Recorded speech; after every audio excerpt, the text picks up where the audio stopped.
Share করছি কাচ্চি বিরিয়ানির একটি রেসিপি। কাচ্চি বিরিয়ানির নাম শুনলে অনেকেই ভয় পায়, মনে করে হয় আলু কাঁচা রয়ে যাবে, না হয় মাংস কাঁচা রয়ে যাবে, আর না হলে ভাতটা ঠিকঠাকভাবে হবে না। আর সব কিছু যদি ঠিকঠাকভাবে হয়ও হয়তো নিচেই লেগে যাবে। আজ শেয়ার করব বেশ কিছু টিপস অ্যান্ড ট্রিক্স, যেটা কিন্তু অ্যাপ্লাই করে তোমরাও করে নিতে পারবে খুব ভালোভাবে, একদম পারফেক্ট একটি কাচ্চি বিরিয়ানি। যখন আমি বাড়িতে বিরিয়ানি বানাই আর হাতে আমার কাছে টাইম খুব কম থাকে, তখন কিন্তু আমি এই কাচ্চি বিরিয়ানিই বানাই।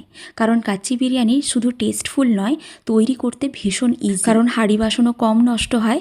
আর টেস্টফুল তো বটেই, অন্যান্য বিরিয়ানির থেকে কাচ্চি বিরিয়ানির টেস্ট বেশ কয়েক গুণ বেশি।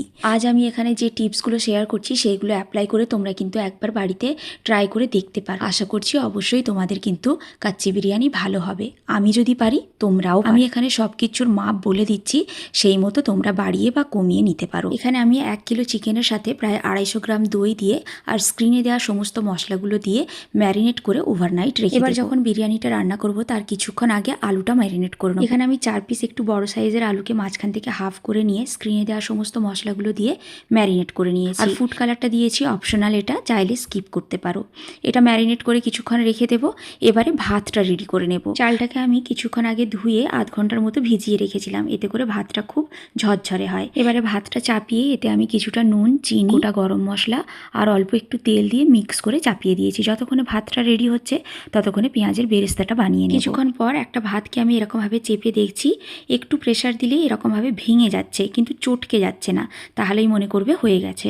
ভাতের ফ্যানটা ঝাড়িয়ে নিলাম। ভাতটা হবে 80%-এর মতো, বাকি 20% হবে দমে।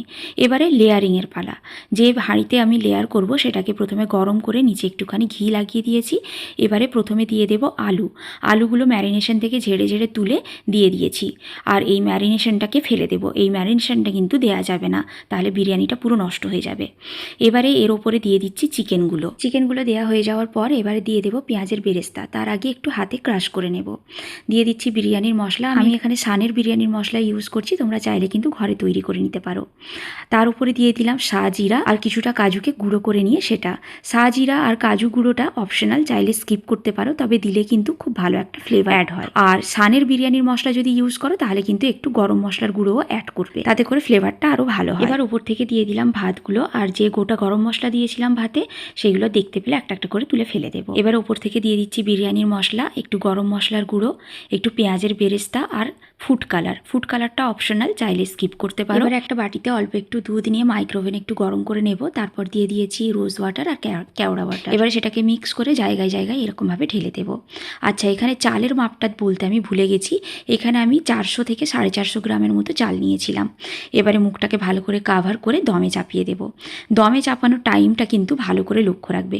10 মিনিট থাকবে হাই ফ্লেমে, তারপরে 15 মিনিট থাকবে একদম লো ফ্লেমে, তারপরে 5 মিনিট রাখবে আবার হাই ফ্লেমে, দিয়ে অফ করে দেবে। এইটুকুতেই কিন্তু বিরিয়ানি একদম রেডি হয়ে যাবে। তারপর আধ ঘন্টা একটু ওয়েট করে গরম গরম সার্ভ করো। আমার যদি হাতে এত ভালো বিরিয়ানি হতে পারে তাহলে তোমরাও কিন্তু পারবে। অবশ্যই কিন্তু বাড়িতে ট্রাই করে দেখো।